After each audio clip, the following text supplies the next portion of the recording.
Visual intelligence in iOS 26 transforms how you interact with your iPhone's screen and the world around you. But first, you need to enable it. Open the Settings app, scroll down and tap on Apple Intelligence and Siri.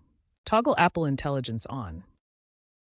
This crucial step activates the AI framework that powers visual intelligence features.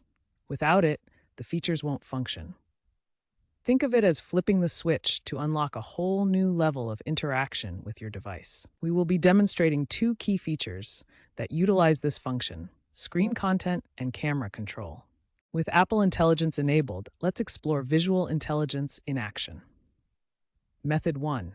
For screen content, take a screenshot by simultaneously pressing the side power button and the volume up button, then quickly releasing. When the screenshot preview appears, tap on it. You'll see visual intelligence options at the bottom of the screen, allowing you to search with Google, query ChatGPT, create calendar events, translate text, and more. Method 2.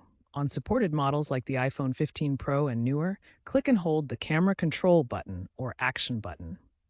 Point your camera at physical objects or places, and use the options to identify objects, translate text, get business details, or add events.